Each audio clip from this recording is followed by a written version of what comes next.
عزیزوں، کبھی ایسا ہوا ہے کہ آپ کے سامنے دو راستے ہوں؟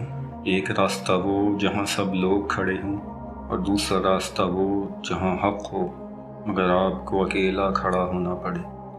ایسے لمحے میں اصل سوال یہ ہوتا ہے کہ آپ کس کے ساتھ کھڑے ہوں گے۔ ماہ رمضان کے 25ویں دن کی دعا ہمیں یہی فیصلہ سکھاتی ہے۔ ایک چھوٹا سا منظر سوچیں، اسکول یا دفتر میں کبھی ایسا ہوا ہوگا کہ کسی کے ساتھ ناانصافی ہو رہی تھی، سب دیکھ رہے تھے مگر کوئی بول نہیں رہا تھا۔ اس وقت دل کے اندر دو آوازیں آتی ہیں، ایک کہتی ہے خاموش رہو، مسئلہ اپنے گلے مت لو۔ دوسری کہتی ہے اگر آج تم نے سچ اور حق کا ساتھ نہ دیا تو تم بھی ظالمین میں شمار ہوگے۔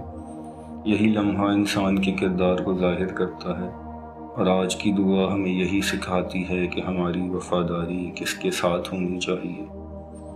دعا کا پہلا حصہ ہے، یا اللہ مجھے اپنے اولیاء کا دوست بنا دے۔ اولیاء اللہ کون ہوتے ہیں؟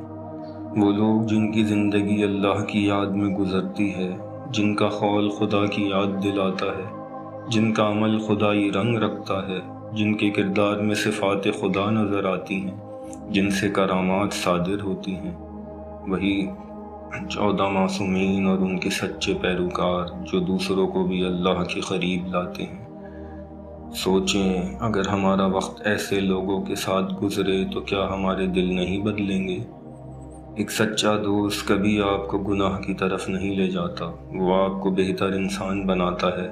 تو سوال یہ ہے کہ ہماری صحبت ہمیں اللہ کے قریب لے جا رہی ہے یا دور؟ پھر دعا کہتی ہے اور مجھے تیرے دشمنوں کا دشمن بنا دے۔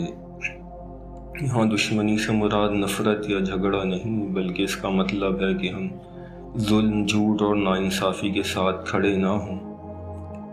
کبھی کبھی انسان برا کام اس لیے نہیں کرتا کہ وہ غلط ہے، بلکہ اس لیے کہ معمولاً یہی ایسا ہی چلا آ رہا ہے، سب یہی کر رہے ہیں۔